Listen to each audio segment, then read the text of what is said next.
Bueno, hoy día vamos a tener la clase de cólera, una enfermedad que es bastante antigua.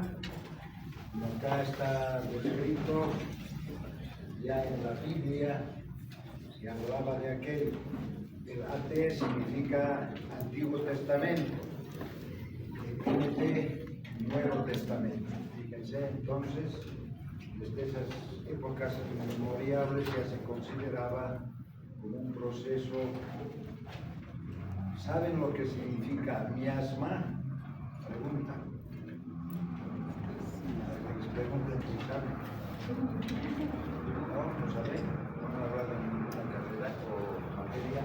Bueno, desde muy antiguo se consideraba entonces que estos problemas que a posteriori fueron enunciados por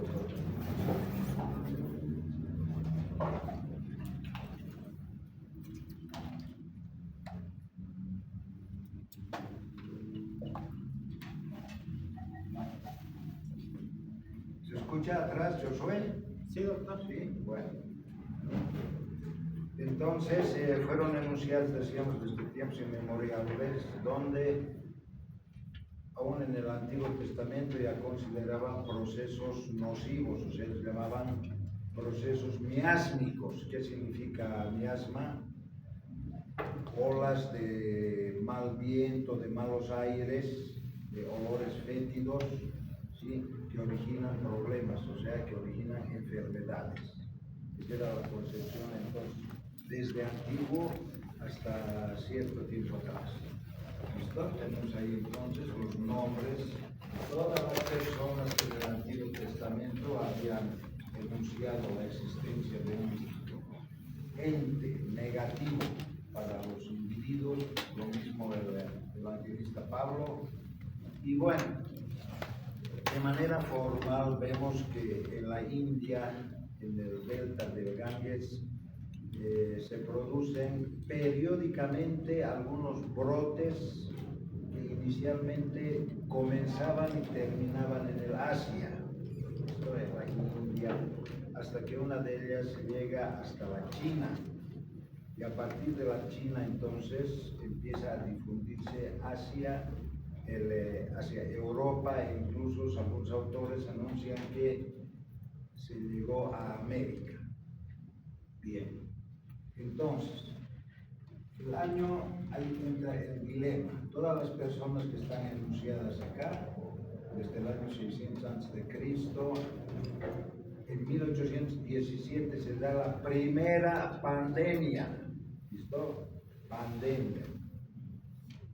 Y vemos aquí con 1883. Yo creo que la fecha no es 83, sino 33. En que Robert Koch llega a Egipto y él es el que determina la presencia del agente etiológico de la enfermedad que se denomina cólera, que viene a ser el vibrio cólera. ¿Ya? Es el grupo entonces de Koch que tiene la capacidad de enunciar estos indicios. Ahora, 1888, Gamaleya, un científico ruso que vendría a ser, para que ustedes tengan una idea, un parangón de lo que es Pasteur en el área occidental. Para los orientales, para los asiáticos, entonces era Gamaleya el mayor representante, pese a ser inmunólogo. Bueno, otros autores, Neisser, Katcher, etcétera, hasta que 1906 es en Israel, en esa fecha, que se anuncia un nuevo tipo de vibrio cólera, ¿de acuerdo? Que se le da la denominación de el toro. ¿Por qué? Porque fue identificado, si ustedes quieren, fue descubierto en la estación experimental del monte Sinaí, y la estación se denomina El Toro. ¿Listo? Entonces, a eso se debe. Y Kochevich, el autor de su descubrimiento. Se dice, porque es mucho tiempo transcurrido y hay muchas dudas al respecto, que el conquistador portugués Vasco da Gama es el que reporta cuadros que ya se tenían antecedentes de procesos diarreicos agudos en sus navegantes cuando llegan al Brasil. ¿Listo? A partir de aquello entonces considera que el vidrio llegó hasta América en aquella oportunidad, en el año que estamos enunciando, donde no estaban todavía tipificadas las pandemias. Lo que sí me interesa es que tomen nota de las diversas pandemias, las fechas están ahí, son 7 que existen hasta la actualidad, 7 pandemias, ¿de acuerdo? Entonces, hasta el año en que se produce la 4ª pandemia, se consideraba entonces el problema como miasma, lo que nos comentamos un momento anterior. 7ª pandemia, dice. Esta 7ª pandemia, que se origina igual en Oceanía en 1961, tarda 30 años en llegar a América del Sur. 30 años, ¿sí? Si bien se inicia en Oceanía, Indonesia, Sulawi, que es África, vamos a mencionar que la pandemia esta que estamos anunciando, el 91, es en enero de 1991 que en el Perú, en Chimbote, se origina este problema a través entonces de la llegada de barcos que provenían del Asia. Hasta la fecha seguimos en la 7ª, aunque hay autores que enuncian que es una 8ª esta que se ha producido el 2010 en el terremoto de Haití, pero sin embargo la gente de la Organización Mundial de la Salud sigue considerando que es la 7ª pandemia. ¿Listo? En la actualidad, o sea, los últimos brotes van hasta el 2023, donde tenemos el Yemen y África del Sur. ¿De acuerdo? Ahí están los nombres de los países que son zonas endémicas. Cada cierto tiempo se produce un brote y hasta el día de hoy no hay forma de averiguar por qué el brote termina. No se sabe, a ciencia cierta. Se inicia, dura cierto tiempo, desaparece y posteriormente aparece. Bien, el origen de la 7ª pandemia, decimos entonces, ha sido a través de vías marítimas que venían desde la China hasta Chimbote, Perú, donde en enero de 1991 se produce inicialmente como brote, después como epidemia, y la que finalmente se transforma en pandemia. ¿Sí? ¿Por qué estamos graficando el hecho de un barco? Ese fue el inicio, era un barco pesquero. Los vibriones, la familia vibrionácea, tiene la característica de poseer una enzima, una quitinasa. Entonces, la cubierta externa de los crustáceos es la quitina. Entonces, ese es el sistema de adhesión, diremos, de los vibriones hacia estos especímenes, vías de diseminación. Entonces, vienen a ser las migraciones, ¿sí?, de diversa naturaleza en la actualidad. Orígenes, una vez más, el Asia, ¿sí? Contaminación, ojo, si bien la población consideramos el hecho de que la contaminación, si bien es vía oral, se considera que solo consumiendo elementos o alimentos animales, peces, crustáceos, ¿sí?, y también vegetales, inicialmente por algas más que los vegetales terrestres, es también una forma fundamental de diseminación el hecho de no tener normas de bioseguridad. ¿De acuerdo? Pues el consumo de agua que no es tratada, de alimentos que no han sido procesados de manera higiénica, nos van a originar los problemas entonces atinentes a la diseminación pronta de este microorganismo. Vamos a ver por qué la diseminación pronta. Entonces, ahí tienen ustedes un cuadro de la taxonomía donde hay que enunciar que para el ser humano simplemente el vibrio cólera o 1 y el vibrio parahemolíticus son los que mayor afección originan. ¿De acuerdo? Aunque de manera reciente se está denunciando que el Harvey también puede originar problemas en los seres humanos, no solo en animales. ¿Sí? Existen, qué sé yo, alrededor en la actualidad de 80 especies de vibriones, pero estos son los de mayor importancia, ya sea atentatoria al ser humano como a animales. ¿Listo? Hasta hace cierto tiempo atrás, digamos unos 20 o 25 años atrás, a la familia Vibrionácea pertenecían Aeromonas, Plesiomonas, Campylobacter, pero en la actualidad son familias diferentes por las características genotípicas. Bueno, los vibriones, ya sea el cólera o el parahemolíticus, tienen las mismas características. Ahí tienen dimensiones. Recibe el nombre de vibrio coma porque cuando está recién evacuado tiene forma de vírgula, de coma, ya es un bacilo incurvado. Pero transcurren 10 minutos, a partir de 10 minutos que no se procese la muestra, el vibrio viene a ser como cualquier otro bacilo gram negativo, que pueden ser enterobacterias o pueden ser bacilos no fermentadores, ¿de acuerdo? Entonces, pretendemos encontrar esa forma incurvada, forma de coma, tiene que ser inmediata el procesamiento de la muestra, ¿sí? Entonces, apetencia tintoria, dice gram negativo, y aquí viene lo importante. Tiempo de generación. El tiempo de generación del vibrio cólera es entre 10 a 12 minutos.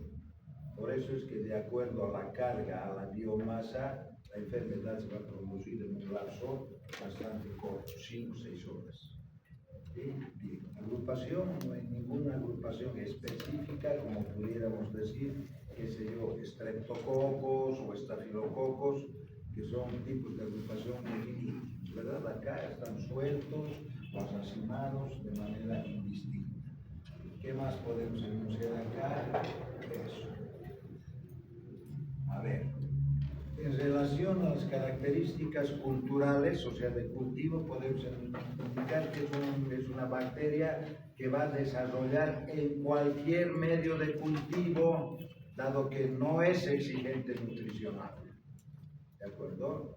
Lo único que necesita para desarrollar es un pH alcalino, a diferencia del resto de bacterias que vemos que en términos generales es neutral o son neutrales, ¿no? ¿Verdad? Bien. Desarrolla en cualquier medio bacteriológico. Ahora, se utilizan medios de cultivo selectivos como el TCBS,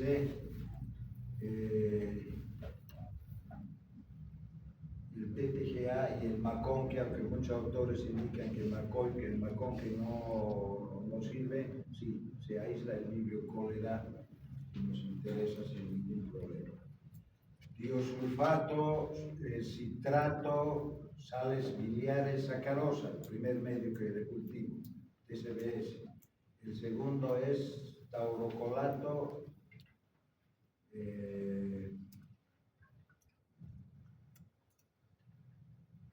¿cuál es el indicador, Josué, del medio para la difteria? No recuerdo, peor que yo. Y ustedes, a ver, ayúdenme, no sean malitos, hemos hecho difteria.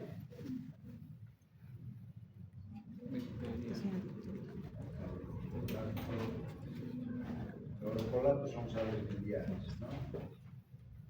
El que se utiliza como inhibidor del bacilo de la difteria. Telurito. Telurito, gracias. Telurito, gelatina, agar. Estoy en medio de Macón. Ok.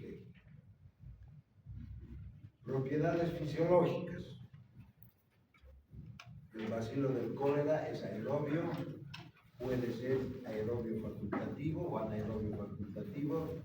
Es mótil, pese a que algunos autores indican que no, es mótil por si ustedes ven esa fotografía que es original. En los casos de cólera es un bacilo flagelado, ¿de acuerdo? Tiene un solo, por lo general tiene un solo flagelo, pero podemos encontrar dos. Ahora, una característica particular para este grupo de microorganismos, de bacterias, es el hecho que posee dos cromosomas a falta de uno, como convencionalmente sucede con el resto de los microorganismos. ¿De acuerdo? Entonces tiene dos cromosomas.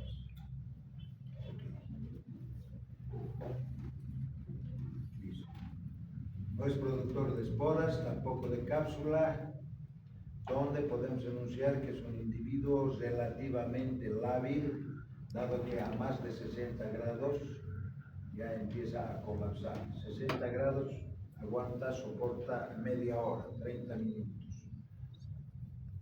Tiene capacidad de desarrollo en medios relativamente ácidos, como puede ser 6, 5, hasta 9 o más, incluso 9.5 hemos hecho desarrollar cólera. Poca resistencia a la desecación, o sea, en el sol soporta poco tiempo. Sin embargo, tiene resistencia a factores de temperatura bajos. Ahí tenemos en la gráfica, ponemos que resiste hasta menos 20 grados centígrados. ¿Sí? Temperaturas de incubación entre 14 a 40, con una óptima de 37. En relación a las características bioquímicas, la mayoría reacciona de manera positiva, todas están enunciadas, incluso para esta prueba que se denomina cabalmente rojo cólera, porque al utilizar coagulantes neutros, ¿sí?, va a reaccionar la prueba positiva de color rojo. Eso debe subir. Ahora, ¿qué más? Luminiscencia, haciendo actuar entonces factores que reflejen, que produzcan luminosidad, como ser la oramina, como ser rhodamina o fluoresceínas, va a actuar de manera positiva. Ya te voy a mostrar alguna placa por delante. Ahora, que nos interesa. El vibrio tiene un antígeno O, somático, corpóreo, que es específico de cada especie. ¿Listo? Y tiene un antígeno flagelar que es común hacia el resto. Si bien inicialmente a través de las pandemias hemos podido ver que lo que existía como fuente epidémica de vibrio, el clásico, hasta que en 1906 se determina la presencia del toro, ¿verdad? Otros estudios han llevado a efecto lo que se denominan grupos no O1. Ya le han dado la denominación de O2 o 138, que en algunos de los eventos epidémicos no pandémicos han originado reacciones poco normales a las típicas, diremos, a las típicas, ¿ya? Pero se les resta cierta importancia. Lo que importa para ustedes es que hay un grupo o uno, ¿sí?, que que es el que estudiamos en la parte patogénica, y hay otro grupo, los O1 negativos, si ustedes quieren, que son el resto de las especies que hemos enunciado anteriormente. Bien, a partir de 1906, entonces, que se realizan estos estudios, podemos ver la presencia entonces de dos biotipos. Uno, el clásico, el que normalmente originaba los problemas infecciosos, y el de 1906, el TOR de Israel, de la estación experimental. Entonces, a través de estas situaciones podemos ver que el factor que origina el problema infeccioso es una exotoxina que va a recibir la denominación de colerágeno. Está graficada esta toxina con una sigla CTX. Si le sirve de ayuda, similar a la sigla que utiliza la cefalosporina cefotaxime, CTX. ¿De acuerdo? Eso para que memoricen un poco. Bien. En Bangladesh, en la India, en Calcuta, determinan la presencia del O139, también denominaban vibrio bengalí. ¿Listo? Entonces, aparte del O1, existe la O139 como los individuos de mayor grado de patogenicidad hacia el ser humano. ¿Sí? Entonces, el factor número 1 para originar los problemas infecciosos es la enterotoxina, el colerágeno. Bien, aquí tenemos una placa en la que podemos ver antígeno O específico y tipo de especie, antígeno H común para todas las especies que existen. Ahora, en este vibrio, el TOR CTX, vemos que hay 3 serotipos derivados antigénicamente.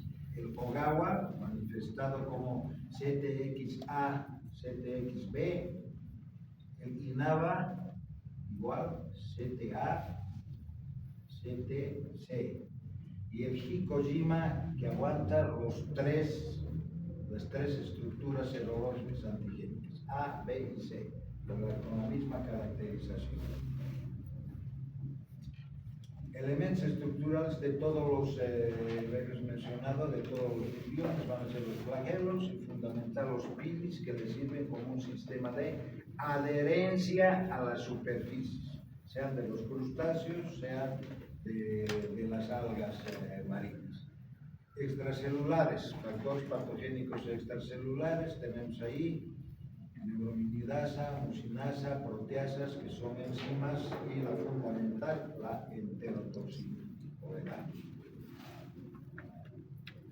Patogénico, vía oral. Todo el ingreso es vía oral. No se ha podido certificar al presente el hecho de que los vibriones puedan ser contagiados de persona a persona. Siempre que tiene que haber un alimento que va a originar el ingreso del microorganismo. ¿Listo? Bien, ¿qué es lo que sucede? Lo que nos interesa, aclorina, que es la disminución del cloro en el tubo gástrico, ¿verdad? Bien. ¿Cómo puede darse esa figura? ¿Por qué no todas las personas que están en contacto con el mismo insumo alimentario no enferman? Una persona que ha consumido leche, una persona que consume antiácidos, una persona que ha consumido alimentos, o sea, higiénicamente procesados, no están en condición de enfermar cólera. ¿Por qué? Porque todos estos insumos que les he anunciado ahora suben el pH estomacal. Y entonces el pH existente en el estómago va a ser atentatorio para el vibrio per se. ¿Listo? Entonces, subimos el pH y el vibrio, entonces no va a estar en condición de poder proliferar, como podrán ver. Ahora vamos a graficar. Ya, ahí está lo que hemos hablado. La toxina del vibrio está dividida en dos partes. Una parte que la vamos a denominar la A, que es la que origina el problema como tal, y la B, que es la que se va a ocupar de adherir, de fijar, entonces la toxina a las células entéricas. Ya. Ha logrado evadir el estómago el vibrio, ¿de acuerdo? Por los factores que hemos enunciado. Consumo de lácteos, antiácidos, alimentos como tal. Primero, necesitamos una biomasa, una carga biológica de 10 a la 6 para que se produzca un proceso infeccioso. Eso significa si quiera tener 1.000.000 de nutriones por mililitro o por gramo de muestra. ¿De acuerdo? Menor cantidad no refleja estadio clínico, o sea, síntomas. Sí. Entonces hemos mencionado que el vibrio ingresa, hemos dicho que se divide entre 10 a 12 minutos a la proliferación entonces sobre los enterocitos, y al estar proliferado el microorganismo va a haber liberación de su toxina. Ahí tiene la toxina del colerágeno. ¿De acuerdo? Producto de la reacción, aquí tenemos una clasificación o un aspecto: 5 unidades B y 2 unidades A. B solo sirve, entonces hemos dicho, para la fijación o para activar respuestas, y la A es la que origina el verdadero problema. Entonces, ahí tenemos, ¿no? 5 unidades fijadoras, 2 unidades tóxicas. Listo. Al entrar en contacto, la toxina va a activar los receptores y la proteína gangliósido GM1 se va a activar. Es a partir de aquella entonces que la estructura totalitaria de la toxina se va a depositar sobre esta proteína. ¿De acuerdo? Bien. Una vez realizado esto, se subdivide la fracción 1 de la fracción 2 de la parte infectante, o sea, la subunidad A. Esta va a activar entonces un factor desencadenante que va a actuar sobre la enzima adenilciclasa. ¿Listo?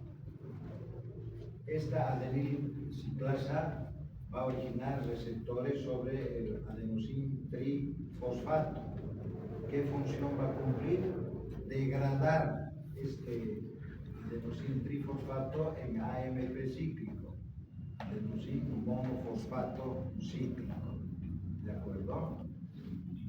Este adenosín monofosfato se va a ocupar de abrir canales en las células, en los enterocitos, y a través de estos canales se va a producir salida de iones cloro, potasio, sodio.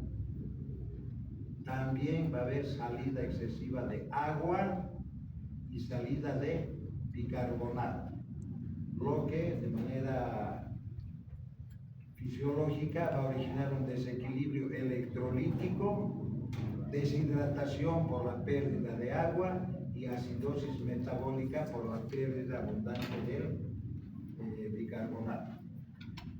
En los pacientes con cólera hay una pérdida entre 1 a 2 litros de agua en cada defecación. ¿Listo? Entonces, si al comienzo las heces nada más son líquidas, conforme se van sucediendo las mismas, ya deja de existir la materia fecal como tal, y lo que hay son sustratos que son células epiteliales, o sea, células de decamación, algunas células sanguíneas, residuos de los microorganismos, lo que hacen característico, según la literatura. Vamos a ver algunas gráficas que no es así precisamente, lo que llaman agua de arroz, que la diarrea producida por Vibrio cólera es el agua de arroz. ¿Listo? Eso es al final del problema. Listo. Entonces, incubación para que se produzca el cuadro clínico puede variar, como se ha dicho, de 5 o 6 horas hasta 6 días, dependiendo la biomasa, o sea, el número, la cantidad de microorganismos que estén originando el problema. ¿Ya? Tenemos ahí un promedio, dice, de 2 a 3 días. Esa es la famosa agua de arroz que se conoce. Ya, tenemos el paciente tiene un inicio súbito, dice, por la diarrea, agua de arroz, y también de manera paralela vómito. Por eso que se produce una salida exacerbada, deflectiva, diremos, de agua, ¿de acuerdo? Hasta se origina hipovolemia, que se utiliza la parte, la fracción líquida de la sangre a través de las eyecciones y los vómitos. Ya, todo aquello que tenemos. Arrugamiento de la piel. Al final, si nos vamos, el síndrome de la bandera, que se denomina, que es la pérdida del agua subcutánea. Si ustedes en algún momento van a ver, o ustedes, las personas que tienen las manos sumergidas en el agua, bastante tiempo se empieza a arrugar, ¿verdad? Eso se llama síndrome de la bandera. Algo que llama la atención es que la temperatura es de 34 grados, pero sin embargo la rectal es bastante alta, una diferencia de 4 o 5 grados. ¿Sí? Por la pérdida exagerada de electrolitos y de agua, entonces anuria, debilitamiento total, acidosis metabólica, hemos mencionado por la pérdida de bicarbonato, y si no hay una intervención, se produce la... Ahora, este individuo, al no ser invasivo, no produce fiebre, ¿de acuerdo? Pero existen casos, como los que estamos enunciando acá, en los que se produce hipertermia, o sea, subida de la temperatura. ¿Han llevado ya ustedes enterobacterias? Coli, salmonella, shigella. Sí. ¿Sí? ¿No? Sí. Ya. Entonces, han oído hablar sobre la fiebre tifoidea, ¿verdad? Producida por salmonella tifi. Entonces, ¿cuál es la característica? Como su nombre lo indica, fiebre tifoidea. Si no hay fiebre, no es tifoidea. ¿Ya? Será una salmonelosis, pero no la fiebre tifoidea. Entonces, acá, si bien en el cólera no hay fiebre, porque no es invasiva, no produce reacciones, ¿sí? Se produce de manera aislada aquello. ¿Ya? Cólera tifódica o tifoidea, porque se producen algunos casos de fiebre. Entonces vean que la temperatura axilar también es alta, ¿no? Por demás alta. Fíjense, todos estos casos que están viendo corresponden a Vibrio cólera, aislados en nuestro medio de la época del 91. ¿Sí? Ninguna tiene la famosa característica del agua de arroz. De igual manera. ¿Sí? Todas estas son cólera positivos. Ahora, si hablamos un poco de epidemiología, la gran duda para cierta época era determinar dónde y cómo se originaba el o los problemas coléricos. Fue un anestesiólogo, epidemiólogo, John Snow, que determina que el agua vía directa de contaminación o de contracción de la enfermedad. Es a través de SNOW, entonces, se determina que el agua es el agente por el cual se disemina este problema.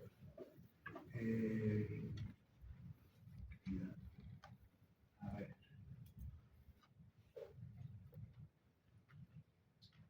En la segunda pandemia que se produce en 1830, donde Hungría fue la más afectada con 300.000 casos. De los 300.000 casos, creo que eran 19.000 fracción con muertos, ¿no?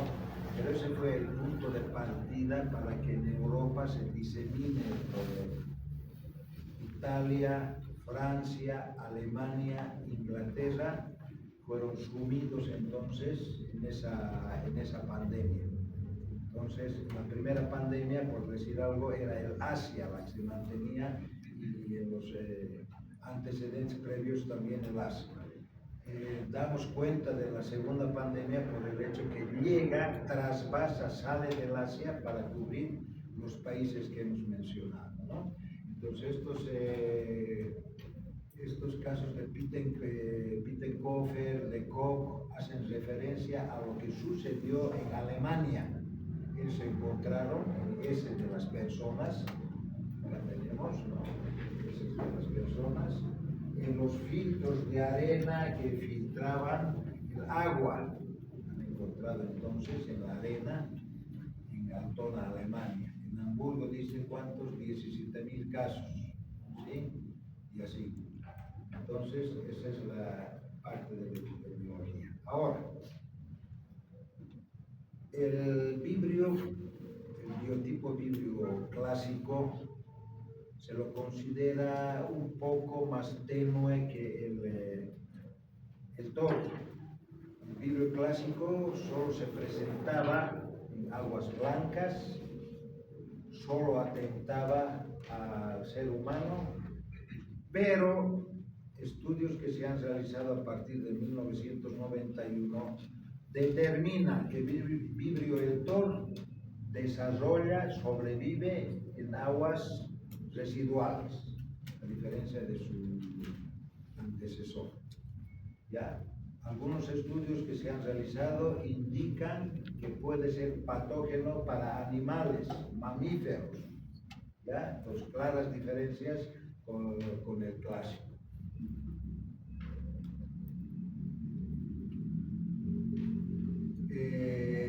Tenemos acá la gráfica de moscas. Ustedes han debido ver tanto en bacteriología como en parasitología que la mosca es un vector, ¿verdad?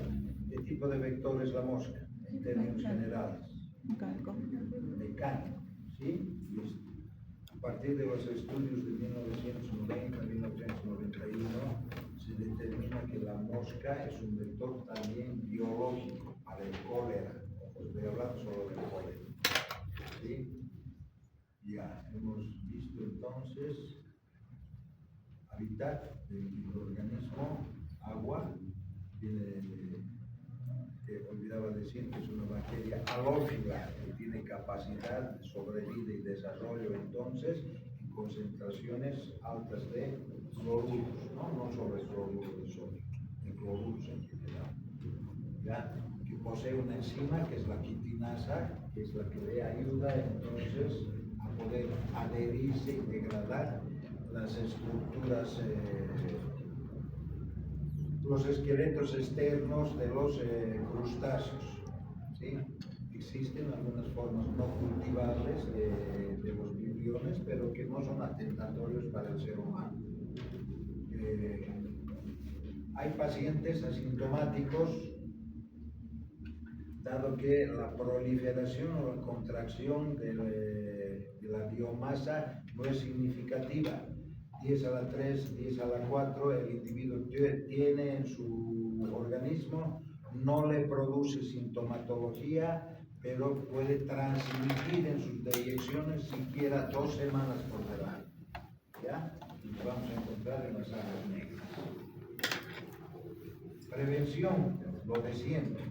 higiene personal, higiene alimentaria, aislamiento del paciente, fundamental, es mejor hacer en mi ropa como sistema preventivo, porque hace un momento atrás hemos mencionado que no hay contagio de persona a persona, ¿no? Pero como sistemas preventivos se da que de igual manera el hervido de todos los utensilios, potabilización de agua, 5 gotas de hipoclorito, o sea, la lavandina, en 4 litros de agua, suficiente para el aseo y la desinfección de los vegetales de consumo. ¿Sí? Con eso, vacuna. Un médico español, el doctor Fezán, creó la primera vacuna contra el cólera en la década de los 1800, 1830 y tantos. Pero sin embargo, esta vacuna solo tenía un efecto positivo al 50% de las personas que lo utilizaban. Otro defecto para esta vacuna era el hecho que tardaba en actuar en el sistema inmunológico alrededor de casi 2 meses. Y su actividad como tal no excedía de los 3 meses. O sea, fíjense cómo pese a la vacuna se podía transmitir el problema, ¿no? Entonces, ahora existen un par de vacunas más que las ha producido casi de manera reciente, pero igual tienen limitantes casi similares a la del profesor Fezán, ¿sí? Entonces, con la vacunación hacia el cólera, quiero decir, tampoco hay una seguridad del 100% para evitar esgrimir el problema. Finalmente, para el diagnóstico, ¿cuáles son los insumos que se utilizan? Las deyecciones, vómito, ¿de acuerdo? Con cualquiera de aquellos insumos nosotros vamos a poder rescatar el individuo aunque esté en concentraciones bajas. ¿Cuál es el requisito? Que una vez obtenida la muestra, se debe colocar en enriquecimiento, ¿ya? En caldo de peptona alcalino, por siquiera 6 horas. Y en ese lapso de tiempo vamos a tener una proliferación exacerbada del individuo y vamos a poder trabajar con él. Ahora, bien hemos enunciado que hay 20 a 30 deposiciones, eyecciones entéricas en el paciente, hay pérdida del control de los esfínteres. Entonces, en el Medio Oriente, para una de las pandemias, crearon lo que se llama el sistema de catástrofe, que es una camilla, un catre de campaña del ejército al cual se le hace un orificio, ¿sí? Se coloca un balde, un recipiente, para que el paciente que está inmovilizado porque tiene significativa falencia orgánica haga las deyecciones en el recipiente.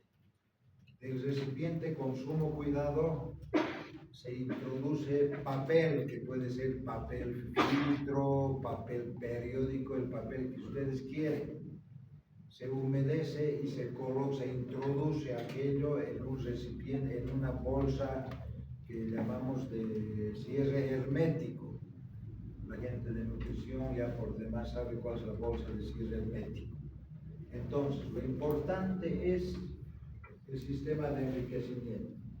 ¿De acuerdo? Entonces, voy a resembrar en los medios selectivos TSBS o TTG, donde el vibrio cólera en el medio del TSBS me va a producir colonias amarillas. Esa es una característica particular. En el medio de Monzur o TTG va a producir colonias negras por acción del telurito. ¿De acuerdo? Entonces, esos son los dos medios. Ahora, ustedes se preguntarán, Pero si es un microorganismo que no es exigente nutricional, ¿por qué debo utilizar medios de cultivo selectivos? Para inhibir el resto de microorganismos que no nos interesa aislar. O sea, si ustedes quieren, todas las enterobacterias. ¿De acuerdo? Entonces, TCBS es el medio tradicional, convencional a nivel mundial, porque gracias al verde malaquita que tiene, me va a producir colonias amarillentas. ¿Listo? Esas colonias amarillentas van a permanecer en ese estadio, en ese color, aproximadamente entre 10 a 12 horas. Después el medio totalitariamente se va a tornar como esta parte totalmente verde, como era en sus inicios. Y eso confunde con otras especies de vibriones, ¿de acuerdo? Especialmente el vibrio vesticomio, es el más común que lleva a la confusión. Y luego se hacen pruebas bioquímicas. La fundamental, la primaria, la prueba de la oxidasa. Tetraparafenildiaminasa, diamina si quieren. Ese es uno de los reactivos de la oxidasa. Prueba positiva entonces, la de la derecha, ¿sí? Que tiene que reaccionar en un tiempo entre 10 a 15 segundos, no minutos, segundos. Si se presenta una reacción posterior a eso, la prueba es negativa. Tiene que ser inmediata la prueba, ¿de acuerdo? Bien.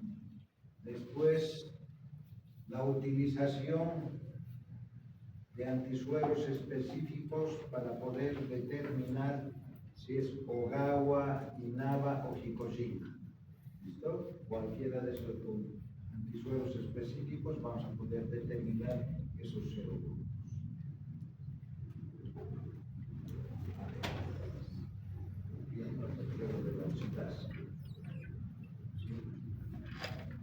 Otra prueba fundamental para determinar la presencia de vibrio cólera, la prueba del cordón, la prueba de la elastasa también se llama. Entonces hablábamos de la luminiscencia al comienzo.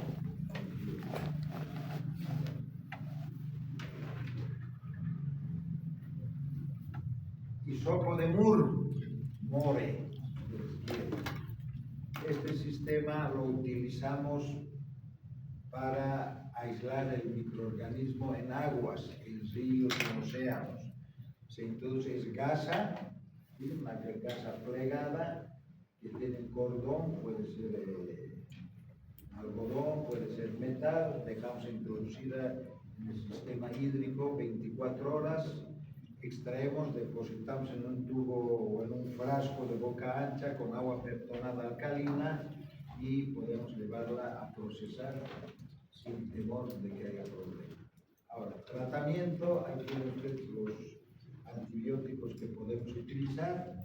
La droga de elección primaria es la doxiciclina, que es uno de los componentes, o sea, de la familia de las tetraciclinas, ¿verdad? Ahora, en los problemas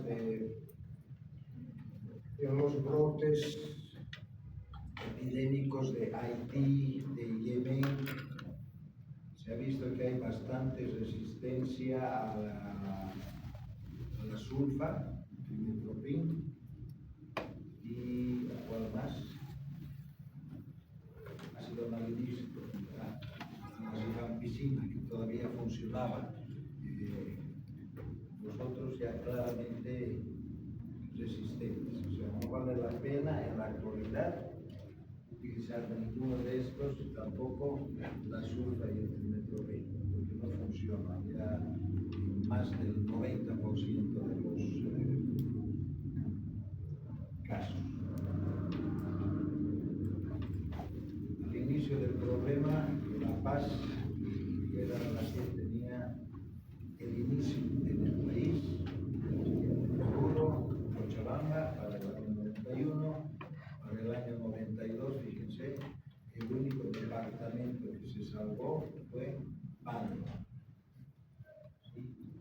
otros, ustedes tienen ahí el número de casos, la incidencia, etc. Entonces, eso es en relación a vibrio cólera. Si en algún momento alguno de ustedes quiere ahondar un poco más esto, puede consultar aquello en los cuadernos que presenta la Facultad de Medicina. ¿Sí? Y ese es un encargo para todos, para el día de mañana, en los cuales ¿alguno de ustedes ha leído la obra Cazadores de Microbios? Ninguno. El leer es preventivo en Bolivia, ¿no? Sí, tenemos la esperanza que existan más en el país. Debemos formar a alguna gente que esperemos que los productos sean beneficiosos. Si bien se considera que hablar del vibrio cólera en la actualidad no amerita mayor importancia, estamos muy equivocados.